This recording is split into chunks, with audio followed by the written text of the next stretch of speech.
दोस्तों, जरा सोचिए, वो धरती जहां आज भी गोलियों की गूंज इंसानियत की आवाज को दबा देती है, वो जमीन जहां हथियार ही असली पहचान बन चुके हैं, वहीं अगर अचानक भीड़ के बीच से गूंजे जय भीम के नारे, तो क्या नजारा होगा?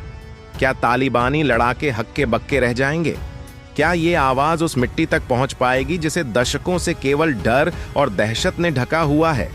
जी हां दोस्तों, आज हम आपको सुनाने जा रहे हैं एक ऐसी कहानी जो शायद सुनकर आपको अविश्वसनीय लगे, लेकिन इसमें छिपा संदेश इतना गहरा है कि आपकी आत्मा तक को झकझोर देगा।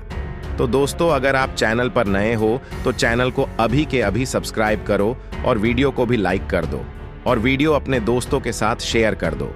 और हाँ, अगर आप इस वीडियो को अंत तक नहीं देख सकते तो अभी वीडियो को छोड़ दें।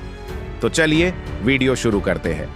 दोस्तों, अफगानिस्तान की धरती पर जहां तालिबान का कब्जा आज भी खौफ की दीवारें खड़ी करता है, एक छोटा सा समूह अचानक एक दिन नारे लगाने लगा, जय भीम जय भीम। ये वो नारा है जो भारत की मिट्टी से जन्मा, लेकिन जिसकी गूंज आज सीमाओं को पार कर चुकी है। ये नारा केवल एक नाम नहीं, बल्कि एक विचार है, समानता, शिक्षा और संघर्ष का प्रतीक। आपको शायद यकीन न हो, लेकिन अफगानिस्तान में रहने वाले कुछ नौजवानों ने सोशल मीडिया पर बाबा साहेब डॉक्टर भीमराव आम्बेडकर के विचारों को पढ़ा। उन्होंने जाना कि कैसे भारत में सदियों से दबे कुचले लोगों को बाबा साहेब आम्बेडकर ने संविधान की ताकत दी, उन्हें इंसान होने का एहसास दिलाया। और फिर उन्होंने तय किया कि इस खून खराबे और तालिबानी अत्याचार के बीच से भी एक आवाज उठानी है, इंसाफ की आवाज, बराबरी की आवाज, और उस आवाज का नाम है जय भीम। तो आखिर क्यों गूंजा तालिबान में जय भीम? दोस्तों, तालिबान में जय भीम का नारा गूंजना सिर्फ एक नारा भर नहीं था, ये एक सवाल था उस पूरी दुनिया के लिए। सवाल ये कि जब इंसानियत खतरे में हो, जब महिलाओं को शिक्षा से रोका जाए, जब बंदूकें बच्चों की मासूमियत को निगल जाई, तब क्या हम सब चुप रहेंगे या फिर हम आवाज उठाएंगे? वो युवा जिन्हें आम्बेडकर के विचारों ने प्रेरित किया, उन्होंने कहा, अगर भारत में बाबा साहेब ने जाति की जंजीरें तोड़ी, तो अफगानिस्तान में हमें भी डर की जंजीरों को तोड़ना होगा। यही सोचकर उन्होंने नारा लगाया, तालिबान के खिलाफ, इंसाफ के लिए, जय भीम। अब सोचिए, जिस जगह पर अल्लाहू अकबर की गूंज हर वक्त सुनाई देती है, वहां अचानक जब जय भीम का नारा उठा तो तालिबानियों के चेहरे का रंग उड़ गया। कुछ को समझ ही नहीं आया कि ये क्या है। कुछ ने सोचा कि ये शायद कोई नया विद्रोही नारा है।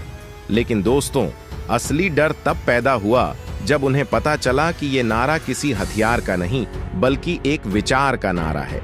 क्योंकि हथियार से लड़ा जा सकता है, लेकिन विचार से लड़ना नामुमकिन है। ये नारा पहले सिर्फ एक छोटे से ग्रुप तक सीमित था, लेकिन धीरे धीरे सोशल मीडिया की ताकत ने इसे फैलाना शुरू कर दिया। अफगानिस्तान के बाहर रह रहे स्टूडेंट्स ने वीडियो बनाए, पोस्ट किए, तालिबान के बीच गूंजा जय भीम, और देखते ही देखते ये हैशटैग ट्रेंड करने लगा। भारत, नेपाल, श्रीलंका, यहाँ तक कि यूरोप और अमेरिका में भी लोगों ने इसे शेयर किया। हर जगह एक ही सवाल, क्या सच में तालिबान की धरती पर भी अब इंसाफ और बराबरी की आवाज उठ रही है? दोस्तों, आपको बता दें, बाबा साहेब आम्बेडकर ने कभी अफगानिस्तान की धरती पर कदम नहीं रखा, लेकिन उनके विचार इतने गहरे हैं कि वो सरहदों को पार कर गए। जिस तरह समुद्र की लहरें किसी एक देश तक सीमित नहीं होती, उसी तरह बाबा साहेब आम्बेडकर का विचार भी सीमाओं में कैद नहीं रह सकता। अफगानिस्तान के नौजवानों ने जब पढ़ा कि आम्बेडकर ने कहा था, शिक्षा ही असली ताकत है, तो उन्होंने इसे अपने जीवन का मंत्र बना लिया। उन्होंने कहा, अगर तालिबान हमें स्कूल जाने से रोकते हैं, तो हम ऑनलाइन पढ़ेंगे, छिपकर पढ़ेंगे, लेकिन रुकेंगे नहीं, क्योंकि ये बाबा साहेब का संदेश है। आपको जानकर हैरानी होगी कि जय भीम का नारा सिर्फ मर्दों ने नहीं लगाया, बल्कि अफगान महिलाओं ने भी इसे अपनी पहचान बना लिया। जब तालिबान लड़कियों को स्कूल जाने से रोक रहे थे, तब कई लड़कियों ने सोशल मीडिया पर अपने प्रोफाइल में लिखा, जय भीम, शिक्षा हमारा अधिकार है। दोस्तों, ये वही दृश्य था जो भारत की दलित और शोषित महिलाओं ने दशकों पहले देखा था, जब बाबा साहेब ने कहा था, मैं किसी समाज की प्रगति को महिलाओं की प्रगति से मापता हूं। जब मीडिया ने यह खबर उठाई कि तालिबान में गूंजे जय भीम के नारे, तो पूरी दुनिया का ध्यान इस पर गया। दोस्तों, आपको बता दें, डॉक्टर भीमराव रामजी आंबेडकर यानी हमारे बाबा साहेब ऐसे ही एक महामानव थे। उन्होंने केवल भारत की राजनीति, संविधान और समाज को नया स्वरूप नहीं दिया, बल्कि पूरी दुनिया के सामने एक ऐसा संदेश रखा जिसे हम अगर आज भी दिल से अपनाएं तो दुनिया का हर इंसान, हर देश और पूरी मानवता प्रगति कर सकती है। वह संदेश था समानता, शिक्षा और भाईचारा। बाबा साहेब का जीवन ही इस बात का जीवंत उदाहरण है कि शिक्षा और समानता से कैसे असंभव को संभव बनाया जा सकता है। सोचिए, एक ऐसा बच्चा जो गरीब परिवार में जन्मा, जिसे पानी पीने के लिए कुएं से दूर भगाया गया, जिसे स्कूल में बैठने के लिए चटाई नहीं दी गई, जिसे अछूत समझकर समाज से अलग किया गया, वही बच्चा आगे चलकर इतना पढ़ा लिखा कि पूरी दुनिया उसकी विद्वता को सलाम करने लगी। कोलंबिया यूनिवर्सिटी और लंदन स्कूल ऑफ इकोनॉमिक्स जैसे संस्थानों से शिक्षा प्राप्त कर बाबा साहेब ने यह साबित कर दिया कि शिक्षा इंसान को हर बेड़ी से आजाद कर सकती है।